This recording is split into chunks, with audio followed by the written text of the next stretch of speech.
Welcome everybody to my channel, Spirits in the Studio. I have an extra exciting video to shoot today. I'm doing an interview of Darcie Litwicki based on the spirit portrait I did of her and her horses. If you're new to my channel, a spirit portrait is a glimpse of the subject as their higher self, surrounded by their power animals, sacred botanicals, and other metaphysical elements. And it's a chance to see them as they are, as their true soul beneath the surface. So I'd like to welcome Darcie Litwicki to my channel. Thank you for being here. Thank you for having me. It's my pleasure. I'd like to begin this interview by reading my description of Silverheart Ranch, which is derived from my Substack. I post all of my deep dives there if you want to take a look. So let's dive right in. Quietly tucked away in a beautiful part of Arizona, where the intergalactic family and the power animals roam, is Silverheart Ranch. Within this kaleidoscope of sacred geometry, there exists a group of very special intuitive healers, Darcie Litwicki and her 4 horses, Ginny, Sunny, Buttercup, and Amias. They are sacred space makers and champion listeners, providing an energy field where women can explore their inner selves and heal. This equine team brings skills that complement Darcie's master Reiki practice perfectly, amplifying the frequencies of groundedness, honesty, profound healing, and ceremony.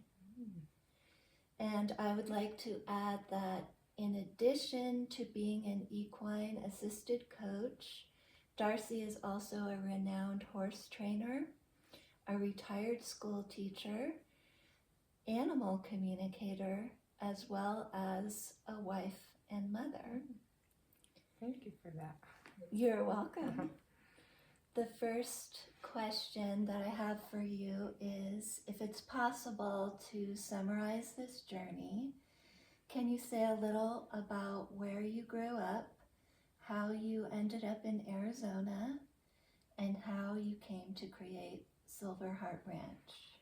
Yeah, it'll be a long summary, but I'll make it quick. So I'm from Montana. I was born in Montana. I lived in Wyoming in the summers with my grandparents on their farm.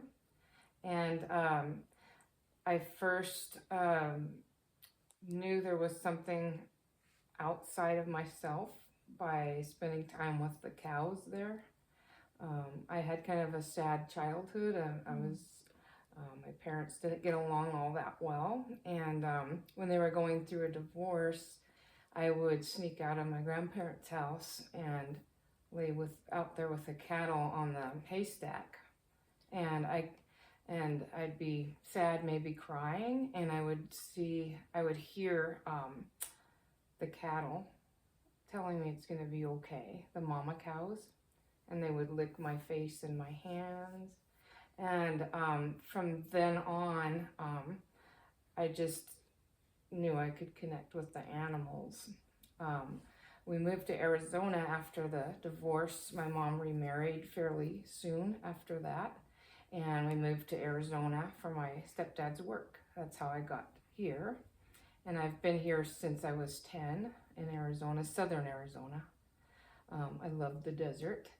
And then Silverheart Ranch came about, just kind of all of my different roles I've had in my life is all kind of connected, and I knew that I wanted to help women. I sensed a lot of fear in them, not always not always like fear of horses, but fear of life. When I was working with them with their horses, there was always that kind of discomfort, not trusting themselves, not loving themselves. And I spent a lot of time working on that more so than the horsemanship. So I ended up having to stop horse training because of some body injuries. And I said, what am I going to do next? You know, I have the horses because they're part of my life, not because of my work. I don't have them for that reason. But I said I really loved working with them when I was training, so what could I do? And that's when I discovered equine assisted coaching, and the light bulb just went off, and I was like, I want to make that my business now. So shutting down the training business and opening more of a healing business for women. So that's kind of how Silverheart came about. Oh, Yeah. all right. Yeah. So I wanted to ask you, how do all these abilities, teaching, working with horses, Reiki, and animal communication intertwine for you?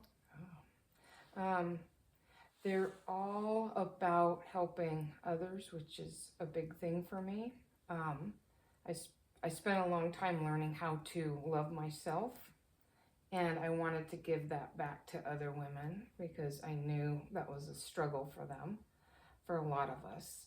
So all teaching, all of those things, Reiki, all are about healing and helping people to find their voice and find their best life and move forward in the way they want with more confidence and trust in themselves. Mm. So It sounds like really powerful work and much needed.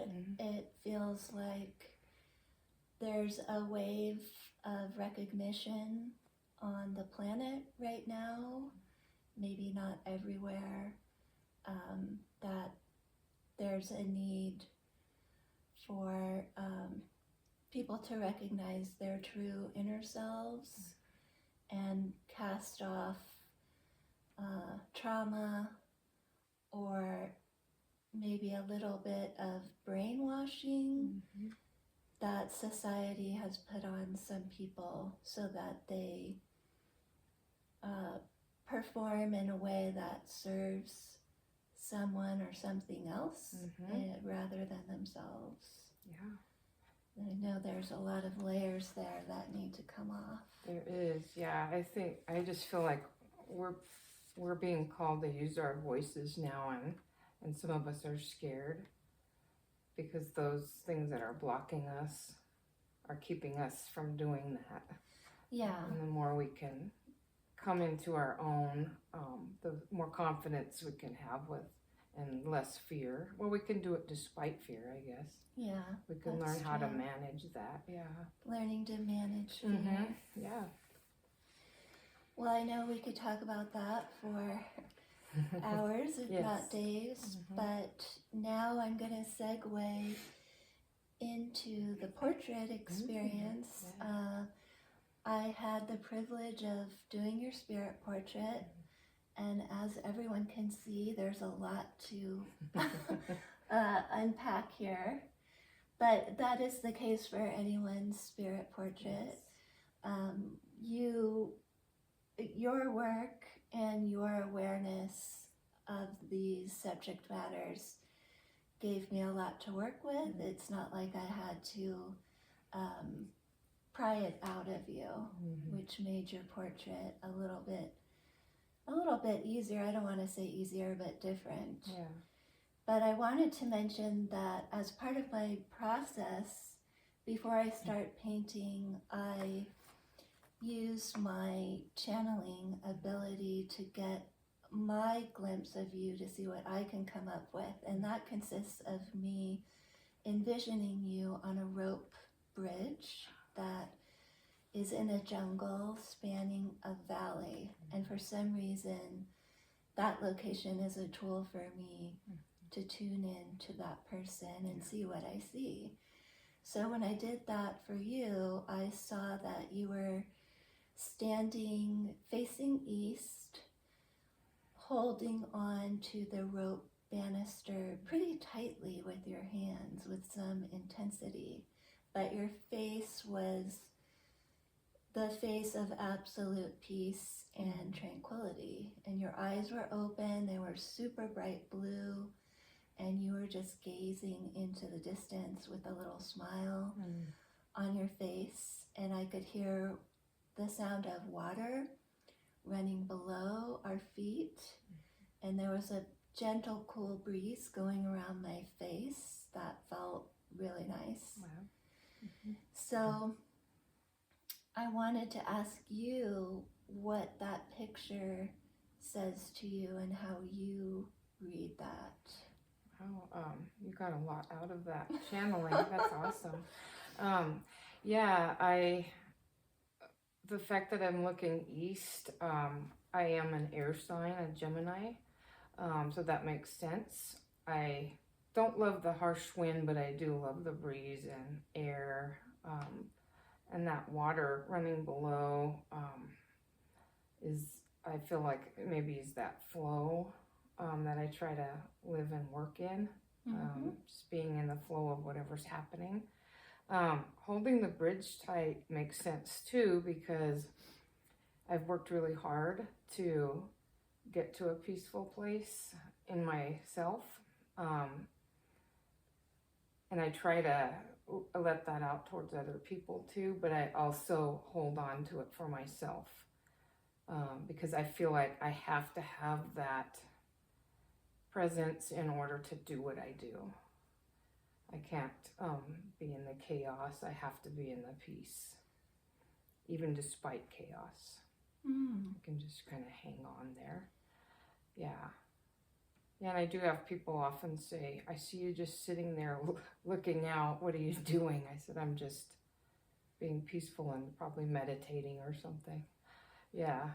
Wow, that's interesting. You're kind of the port in the storm for others, maybe.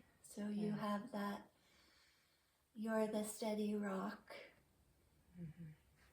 and it also allows you to be still and be peaceful. That's fascinating. Yeah, and I love your gift of the channeling the bridge. That's very interesting. Oh, thank you. You may have already answered this, but if we could have spoken on that bridge and I could have asked you, how are you feeling? What would you have said, do you think? I'd say feeling content and grateful. I'm grateful for everyone and everything in my life. I tell myself that every night before bed. And then I envision certain things with that, but I would feel really peaceful and really grateful and just happy, I guess, happy to be here. Nice. Okay, as I mentioned a moment ago, you were an interesting subject to interview for a spirit portrait because you are already very aware of your power animals, as well as a lot of other metaphysical elements like sacred geometry, botanicals, and archangels. What do you think gives you this awareness?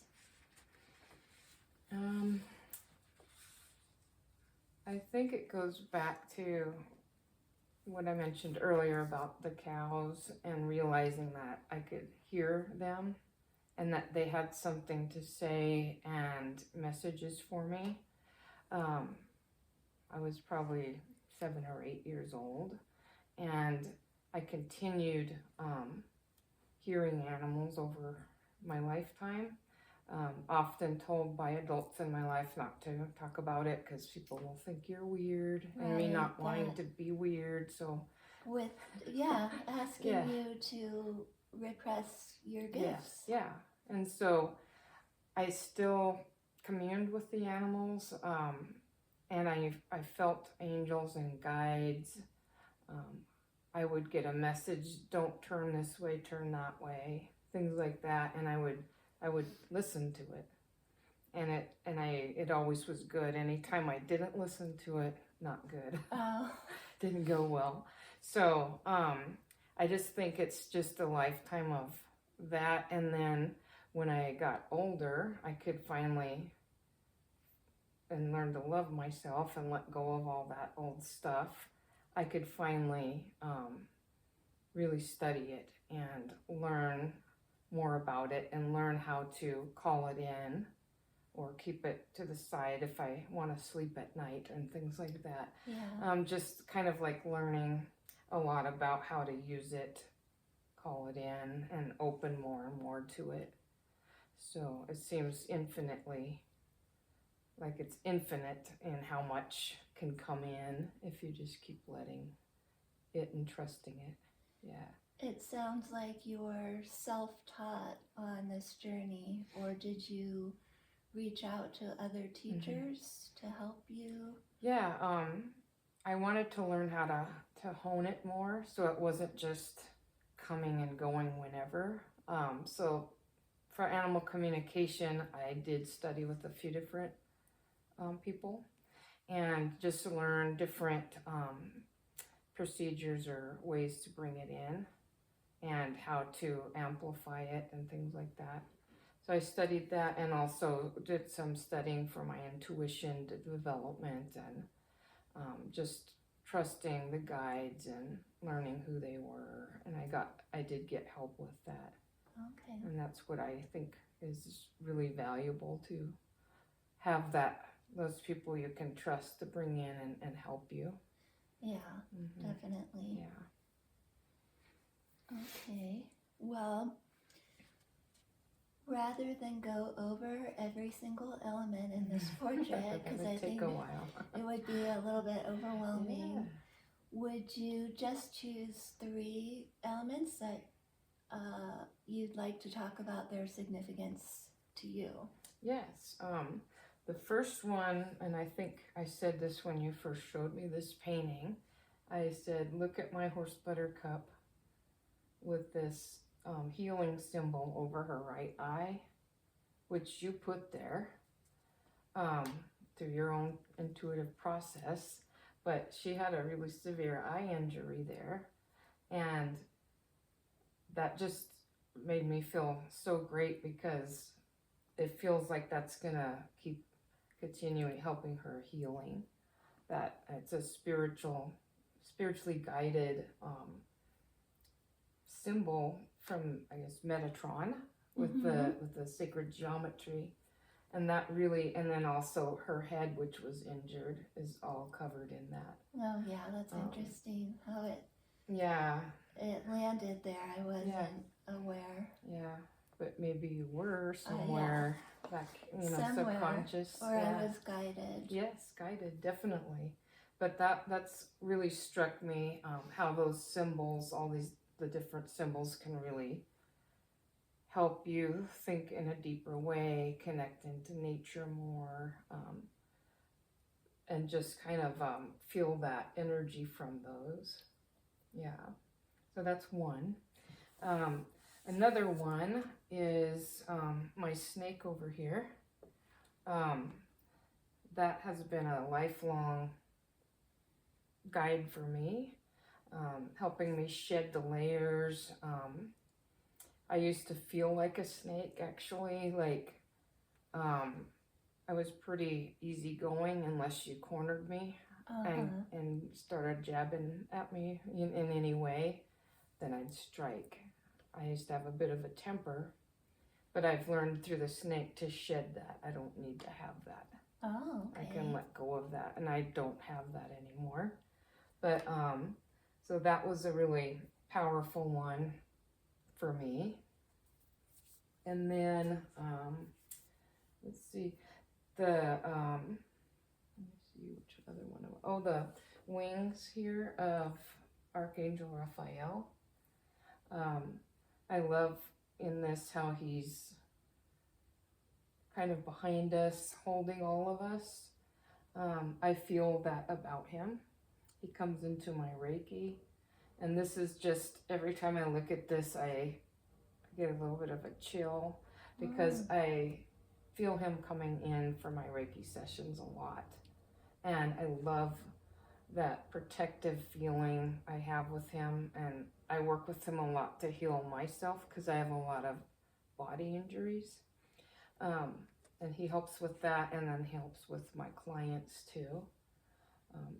So those are the three. I could talk about all of these. There's so many, but all right, thank you. Mm-hmm. There is, for the viewers, you can get a full deep dive on my Substack, and that is where I go over all the animals, botanicals, sacred geometry, and archangels. Mm-hmm. Mm. So the last question is, I wanted to ask you, now that you've had this portrait in your space for some time, what is the effect you feel it may have had on you? Because of course you see it, it's a painting, you may put on your wall or lean against something, but it does give off a vibratory energy that is going to fill the space. So I wanted to ask you what your observations were in that regard. Okay. Well, I look at it every day. I'll stand and it's normally on the wall, and I'll stand and just look at it, and I feel joy, like a lot of joy. I also feel a lot of energy kind of inspiring me to keep going, even if I'm feeling a little depleted. It helps fill me, just seeing all of this, and I feel like it's a spiritual tool as well for me, and my clients who come in here to this room to meet before every event or service are just drawn right to it, and it's a great conversation starter for all of us. They have so many questions, and I'm thinking it's almost like a doorway or portal maybe for them. Oh, wow. To want to dig into guides, because we all have them. It's exactly. Just a matter of, do we know of them, and do we acknowledge, are we open to them? And I feel like this is going to help people a lot with that. Yeah. It's important for everyone to know they have guides. Yes, it is. Okay. I think we should stop there. Okay. But thank you so much for this collaboration. It's been so much fun. Yeah. And I feel like every time I do a spirit portrait, I'm enhanced and inspired by learning about the guides of other people. I could see that. Yeah, and I'm honored to have this beautiful painting. It's just, I didn't know what to expect, and it just was mind-blowing. Yeah, I think when I saw that. people commission a portrait, it can be a little bit scary because they're not sure what they're getting, and they might worry that they're going to be let down or they won't resonate with it. Because I don't tell the subject, I don't check in with them during the process and say, well, I'm going to do this, is that okay? Right. I just do it. And if I did ask for their feedback along the way, I think it would corrupt the flow and bring in misplaced emotion and fear. So it is interesting to watch the subject see it for the first time. Yeah, I love that you trust your process and your intuition. It's really priceless to do that. Oh, thank you. Yeah, thank you so much. Oh, for you're all welcome. of this. I've enjoyed all of this. Yeah. You're more than welcome. All right. Well, Thank you for watching. If you enjoy this material, please like, share, and subscribe. Until next time, may your power animals be with you. Yeah.